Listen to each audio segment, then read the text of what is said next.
Welcome once again to Commander by Danon. Today we continue our week of deck lists led by the new Elder Dragons from Secrets of Strixhaven. Leading today's deck is none other than Silverquill, the Disputant. Also, and I know it's annoying to keep hearing this, but statistically if I don't ask you to like and subscribe, the video gets fewer subscribers. Silverquill the Disputant is a 4-mana 4/4 legendary Elder Dragon with flying and vigilance. Additionally, each instant and sorcery we cast has Casualty 1. Casualty is a keyword that means we can copy an instant or sorcery we cast if we sacrifice a creature with power equal or greater than the casualty cost.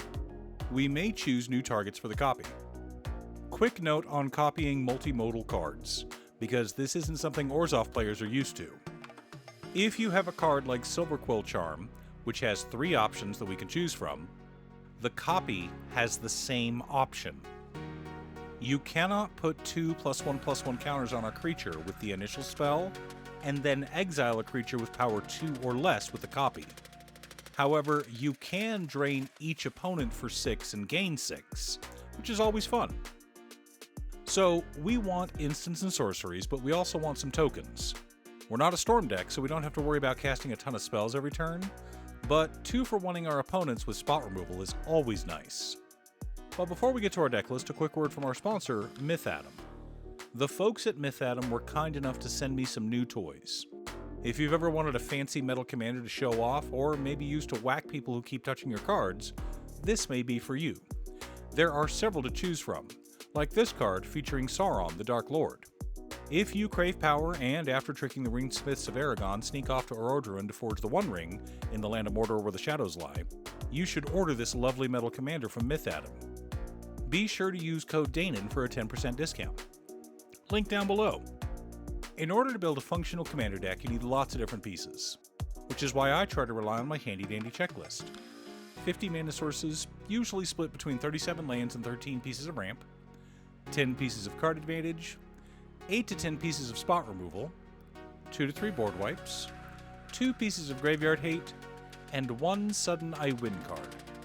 Oh, one more quick announcement before we get started. I'm streaming on Gaming with Danon as well as Twitch. Sometimes I'm building commander decks, other times I'm playing Final Fantasy XIV, but you're always welcome to pop in and talk about Commander. Honestly, about half my streams are talking about manga, anime, or Commander. Starting off our land base, we're running Command Tower and Exotic Orchard, both budget staples that can go in just about any multicolored commander deck.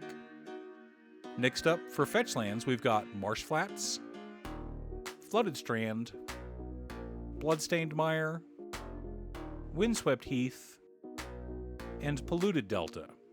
Remember, for those of you new to Commander, fetch lands do not have a color identity. Just because the word island is on a card does not mean it has a blue color identity. For fetchable typed lands, we've got Godless Shrine, Shadowy Backstreet, Turbulent Moor, Snowfield Sinkhole, Sunlit Marsh, Eclipse Step, and Umbral Expanse. So glad this list is getting bigger.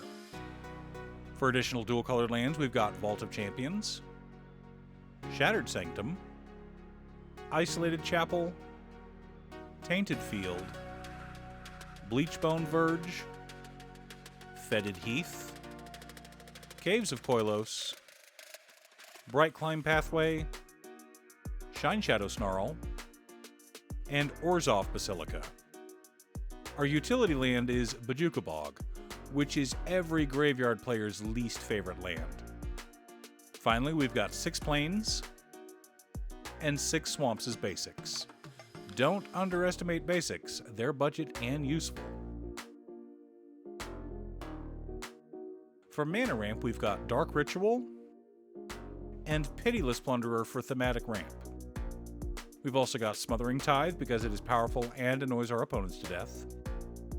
For mana rocks, we've got Soul Ring, Arcane Signet, Talisman of Hierarchy, Marble Diamond, Charcoal Diamond, Mind Stone, Felwar Stone, and Thrawn Dynamo. For land ramp, we've got Wayfarer's Bauble and Solemn Simulacrum. A good mix of thematic ramp and some staples.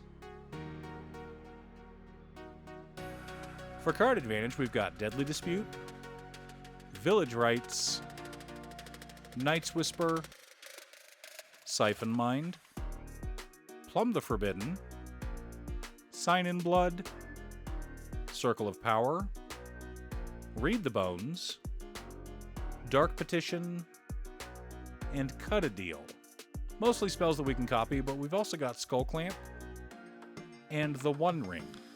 Both are too strong not to run, but the One Ring is fairly pricey. Feel free to replace it with Phyrexian Arena or a Demonic Tutor if you prefer.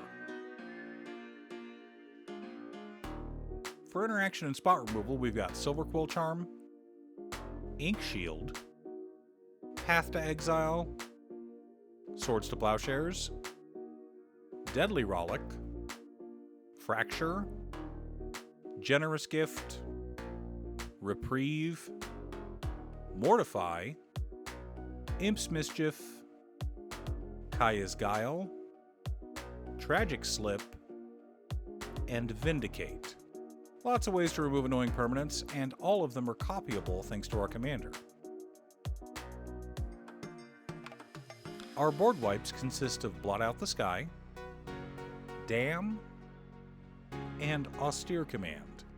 Flexible and powerful, exactly what we're looking for. The core of our deck consists of Ophiomancer, Monastery Mentor, Sedgemoor Witch, Will of the Mardu, Bitter Bloombearer, Bitter Blossom, Orcish Bowmasters, Kumbal Profiteering Mayor, Afterlife Insurance, Moogle's Valor, Release to Memory, Srom's Expertise, Season of the Burrow, and Hop to It. Lots of ways to generate tokens. For finishers, we've got Exsanguinate, Torment of Hailfire, Debt to the Deathless, Gruesome Fate, and Temporal Extortion. For protection, we've got Swiftfoot Boots and Lightning Greaves. Finally, we've got Anointed Procession as a token doubler. Yes, we could have run more, but I didn't want to get too excessive. Now that we have our deck list, let's compare it to our checklist. 50 mana sources split between 37 lands and 13 pieces of ramp. Right on target. 12 pieces of card advantage, most of it copyable. 13 pieces of interaction. 3 board wipes. 3 pieces of graveyard hate in Bajuka Bog, Kaya's Guile, and Release to Memory. Several Sudden I Win cards. As I stated earlier, the point of our deck is to generate tokens so that we can copy our spells. Whether we're copying a Swords to Plowshares or an Exsanguinate, we want to ensure we're getting a 2-for-1 on every spell for the low cost of a single creature. Now, the problem with a deck like this is you'll be tempted to turn it into an Aristocrats deck. You can, if you want, but remember, for every creature you add that you're not planning on sacrificing, you give up a spot for another card. So keep that in mind if you're wanting to take the deck in that direction. Are you building a Silverquill the Disputant Commander deck? What's your secret deck tech? Leave a comment below. Thanks for tuning in. Once again, a huge shout out to my editor Cutestuff. I couldn't make these videos without her. If you'd like to hire her to edit your own videos, she can be reached at cutestuff.edits@gmail.com. Link is down below.